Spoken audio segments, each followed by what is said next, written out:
So, chapter 26 is called The Close.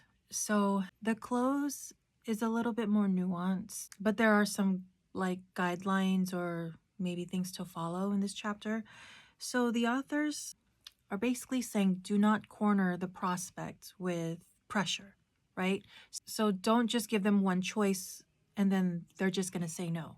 So an example would be, you're pitching and then everything seems okay. The prospect seems agreeable. And then you can say, well, or this may not work out for you. And I totally understand. You're giving them an out already, meaning an option. You're providing an option or an exit. And that releases pressure from that conversation. So the person or the prospect has a choice to either jump on your offer or so by providing an exit, it's like I said before, elevating the pressure or relieving the pressure because nobody wants to feel like they're closed and only have one option is, to pressure them to buy. Obviously, this is nuanced, like there's some practice to doing this.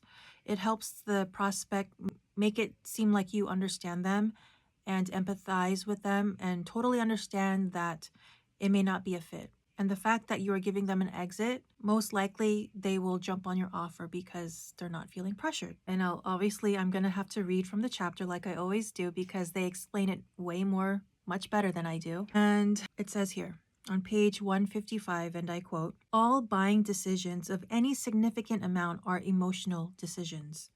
And with an emotional decision, there inevitably comes a feeling of pressure. So we got to get on the side of the prospect's emotions. And being emotional creatures as we are as humans, we don't like to be cornered, we don't like to be pressured, we don't like to be told what to do. So if there's an option, if there's a way out, we will take it. If there's two options, the pressure will be elevated. And for whatever reason, it says here, a no always seems safer than a yes. Because a no is just easier, you're not committing to the offer. If you feel that pressure, you're not committing to that.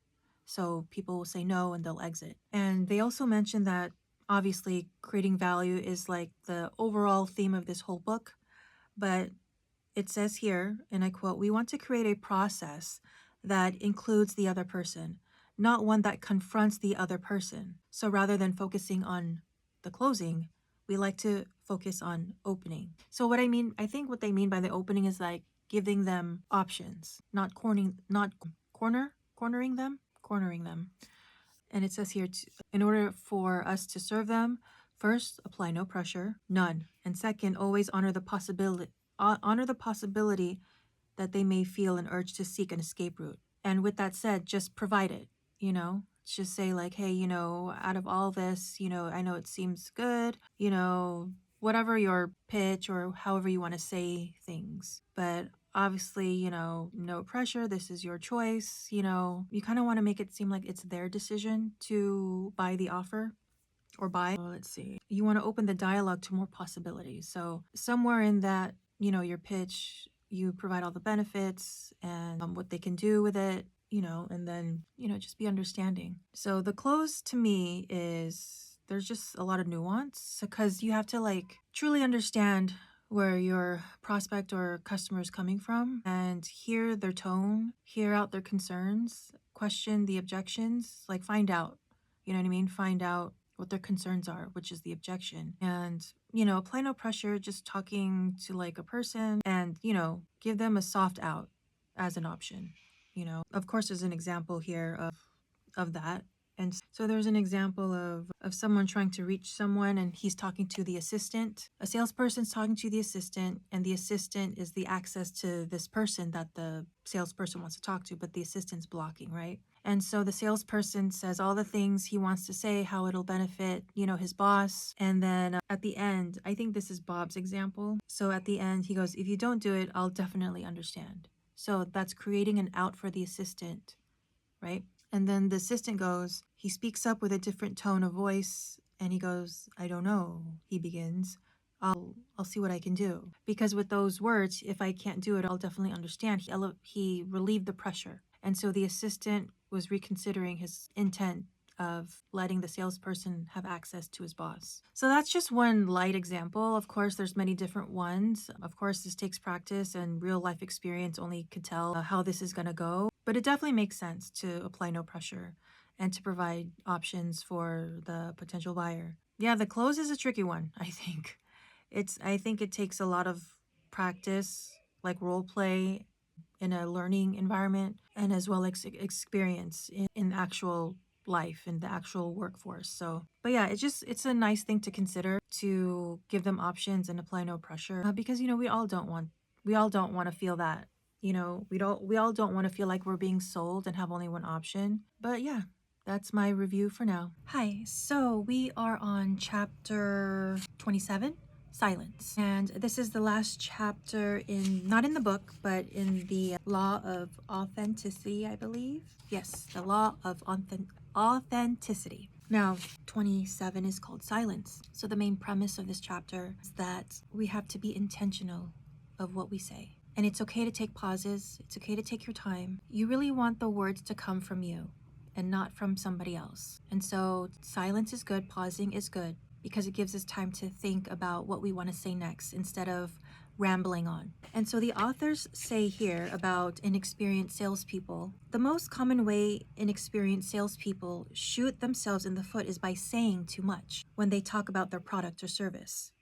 Why do they do that? Because they don't really trust themselves. I mean, that's normal, especially if you're, young or new to the industry. And I think trust takes time, or builds over time with experience. There's just no way around it, right? And it also says here, often the most powerful moments are not when you're speaking, but when you're taking a pause and make room for the other person. So silence or taking a pause after you say your statement, have the other person take a second or two to digest what you said. Now, they give an example in the beginning of the book about Buckminster, or Bucky Fuller.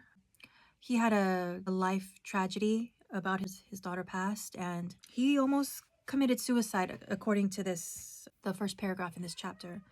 But obviously he didn't. And after this point, he didn't speak a word for 2 years until he knew the words were really coming from him. So basically, that means, like, instead of having everyone's thoughts in your mind about what you should do, how you should live, all the things, everyone's opinions, right? He wanted to make sure that what he felt and whatever his thoughts were, his feelings were, came from him. And I think he needed this 2 year gap to really be with himself and his thoughts and just be in silence. And so after the 2 years was over, it said here, it wasn't always easy for people to understand what he said, but the passion and conviction were unmistakably and unequivocally his and nobody else's.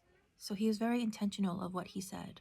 He meant what he says. And I absolutely can relate to this as far as like making conversation. I feel like I do well surface level, and then when I am able to dig deep, I could and I can, to certain people that are willing to allow me to do that and to actually listen to me, which my very close, small knit of friends, and my family, which is my husband. Yeah, I've come across people who, when I talk to them, I ask about them because I genuinely want to learn or know about them in the recent days or months that we haven't seen each other, for example. And there's a few people who always make it seem about them. They never dig deep to the other way around, like ask me questions, for example. And, after like a few encounters of the same person, let's say, you talk to them, you ask them, and they ask you briefly about how you're doing, but they don't really ask you deeper questions. But then also they're not really receptive of you asking deep questions as well. So it's very nuanced when talking to people. I think it just takes experience to like read the room, follow like the tone, listen to your gut, feel the energy between you two. It's like an art almost, having a conversation, because it can never really be straightforward. And so it's very nuanced. That's why we want to, a part of this also in creating value, we want to be real to ourselves. We want to be authentic to the other person, because it'll be easier for us to really interact with the other person and to really like drop the curtain, like really feel the words and the energy of the other person. And I think that'll be helpful, as I think it's easier with people that you already know, but if you're in a, profession like sales or customer service, or where you have to talk to people, different types of people on a daily basis, I think that is useful, and that skill will build over time. Less is more when in conversation.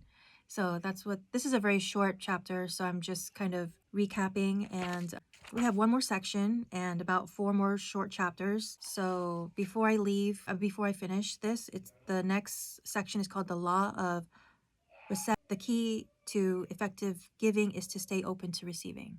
So I'm looking forward to the next few chapters and to finally finish the book. And thank you again for watching this. If you're watching, if you got value from these videos, feel free to comment and interact with me online. And yeah, I'll see you in the next one. Thanks again.